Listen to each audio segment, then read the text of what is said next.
For those of you earlier that caught me while I was doing my analysis of this game between the Denver Broncos and Baltimore Ravens, I'm redoing this because I felt that the quality of my broadcast was insufficient, and I've decided to do a redo.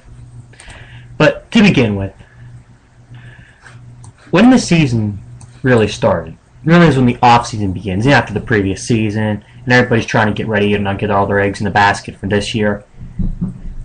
And a lot of people, I think, were surprised when the Broncos signed Peyton Manning and they cut Tim Tebow, especially after Tim Tebow should have been a Pro Bowler last year for them and led into that incredible for some, nightmarish for others, win over the Steelers in the playoffs. But I thought they'd win maybe 9 or 10 games and definitely would do better than they did last year.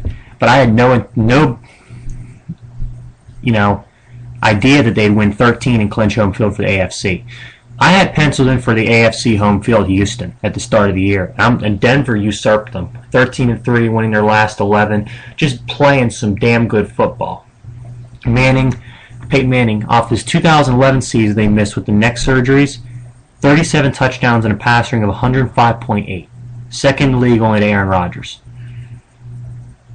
And speaking of Tim Tebow, by the way, the Jacksonville Jaguars' new general manager has announced that Tim Tebow will not be playing for the Jaguars at any point in his career. So for anybody who thought Tebow to Jacksonville, you guys want to rethink your plans there. But while the Broncos went from strength to strength from last year, improved and got even better, the Ravens took a step back. The Baltimore Ravens definitely took a step back this year. I mean, they lost 2 more games they did last year, going 10-6. 10-6, winning the AFC North and getting a 4th seed. That's not a bad thing. But the real telling point to show how different this team is from 2011 to 2012, the defense. In 2011, they were 3rd in points and 3rd in yards. It was like a brick wall going against that team. The high-powered offenses like New England, they couldn't do anything against Baltimore. 2012, they dropped the 12th in points and 17th in yards. Teams have been able to move the football on the ground and through the air against this Raven defense, and it's not like your older brother's Ravens defense where they just stop teams. Big storyline heading into this playoffs has been the last stand of future Hall of Fame linebacker Ray Lewis. Will this be his last game this Saturday in Denver? It's convention to find out. I mean, what makes Denver so good, one, is that they can beat you in a bunch of different ways. Peyton Manning played for 13 seasons in Indianapolis. 14 seasons in Indianapolis. This is the best team he's ever played on in his career. I know 2 of Peyton's teams went 14-2 and a few others went 13-3. But this is the best pure team that Peyton Manning's ever played on in his career. That includes the 2009 team that started 14-0 and lost in the Super Bowl, and the 2005 team that started 13-0 and finished 14-2. Beats all those teams. But you know why? Their defense. Denver's defense this year has been a huge reason as to why this team is where it is at right now. I mean, last year they were a good defense. They weren't great, but they were okay. I mean, 24th in points allowed is not a good thing. But, 18th against the pass, 22nd against the run, and 20th overall. This year, guys like Raheem Moore have stepped up. Elvis Dumerville's playing better. Von Miller's a year better off an incredible rookie year. And they've jumped to 3rd in pass and run defense, 2nd in yardage defense, and 4th in points allowed. Just an incredible step up for this defense. They've just played so much better. I mean, this is clearly the best defense that Peyton Manning has ever had a chance to play with, and it's, in my opinion, one of the most talented offenses, too. He never really had a run game in Indianapolis. He's got a pretty good one in Denver. I mean, they don't average a lot more. They average 118 yards per game, but that's still pretty darn good, considering nowadays how many teams throw it. So any kind of balance when you got a quarterback like that is essential. I mean, you see the last 3 years in New Orleans in 2009 and 2011 when Drew Brees has any kind of running game, how potent that offense is. Or you see how much better Brady played this year because he had a running game with guys like Stephen Ridley. Just goes to show you a little balance definitely helped your quarterback out. Look at Russell Wilson in Seattle. The list goes on and on. But Denver's home field advantage, I think, will be huge in the playoffs, because for any team to go to the Super Bowl out of the AFC, not named Denver, they're going to have to go into Denver and win that game.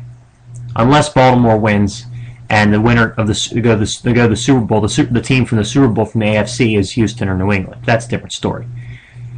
But the Super Bowl goes through Denver in the AFC, and I think that's a huge, huge advantage, because Denver at home is one of the toughest teams to beat. I mean, you saw what happened last year, and the Steelers went there. I mean, I don't know if it was the altitude, more or less the fact that Denver was just played a better game, but still, they definitely felt it. The last time these two teams played was in the 2012 season. It was Week 15, so it was fairly recently.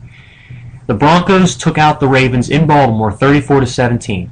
They led 31-3 at one point, and the key stat in that game is the Denver Broncos came in with perceived first-round flop, no Sean Marino at running back, going against Ray Rice, who is a top 5 running back in this league. The Ravens ran for 56 yards. Denver ran for 163. A key thing I'd like to point out is in that game, Ray Lewis and Terrell Suggs being the outside linebacker, the pass rusher for this team, did not play.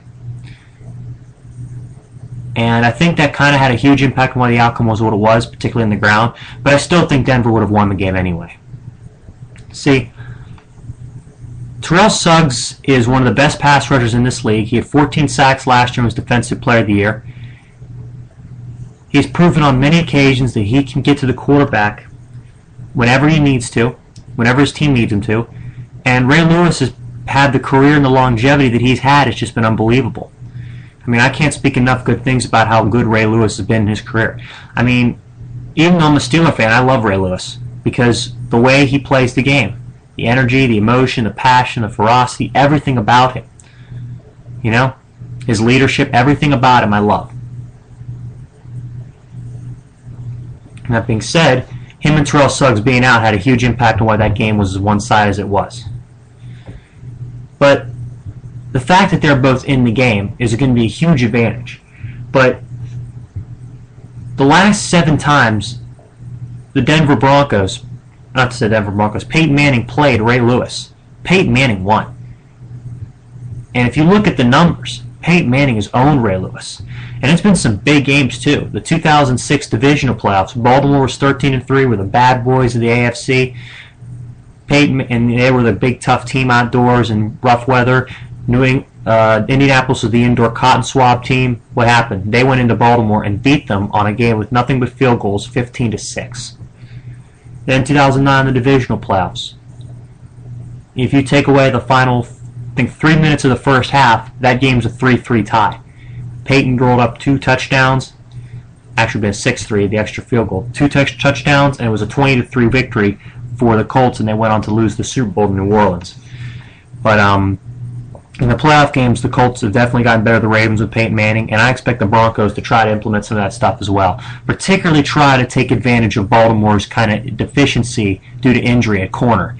You know, Ladarius Webb's out, and, you know, Jimmy Smith has been a good corner, but, you know, he's not at that level. But the things that each team must do to win this game, the Broncos got to tell their defensive players, sick Joe Flacco. You see Joe Flacco, just sick him. Go after him. Hit him. Knock him on the ground. Because if Flacco hears footsteps, he'll go down without even anybody around him, and he'll throw interceptions. He's a gunslinger. He'll make some dumb throws if he feels pressure. And the Ravens got to do the exact opposite. The Ravens got to pass protect. Because in the game against Indy, Flacco really didn't get comfortable until the fourth quarter, and then he just went on a tear. He and Anquan Bolden, their best wide receiver, in my opinion, absolutely lit up the Colts defense. And they got to get Flacco comfortable, get him some play action, you know, to kind of get this Denver defense guessing. Because you got Ray Rice, and he's a great running back, so, you know, they've got to have to key on him too. The X factors in this game, Von Miller for the Broncos, 18.5 sacks. He's the best player on that defense. He's one of the best pass rushing linebackers in this league. I mean, he's second amongst linebackers this year with 18.5 sacks, next to Alden Smith's 19.5. And he's going to have to play a great game. He's going to have to go after Flacco, and he's going to have to hit him, make him uncomfortable. And it's not just like he's a one-trick pony. He does everything else, too. 4-3, he's a very unusual linebacker, because you figure the only time a linebacker gets that kind of sackage is in a 3-4 system. He's a 4-3 right side, 4-3 linebacker. They don't get a lot of sacks. So for him to do what he's doing, he's playing a lot of plays in the backhand, too, in the run game, the passing game. And he's got to be at his best because his team's going to need everything that they got on defense to hold down the Ravens. And the Ravens, for Joe Flacco, he's their X factor too, because this is his contract game. He's a free agent after this year. He needs to justify that he's worth the money he wants. He needs to prove he's elite, and he needs to have a really good game. And in Denver against the top 5 Broncos defense would be a great place to start. But my final prediction, Ray Lewis, it's been an amazing ride. It's been awesome to watch you play. Even though I'm a Steeler fan, and you guys, he's been a thorn in my side for years. Your career ends on Saturday. I like Denver to win this game 35-21, and the player of the game to be Peyton Manning. I look for Peyton to have a lot of yards against this Raven defense, about maybe a little over 300 from the throw for 3 touchdowns. I say 35-21 is my final. I just think that Denver is a better team right now. They're playing better, they're hotter, and in my opinion, the home field advantage is a huge edge for this team.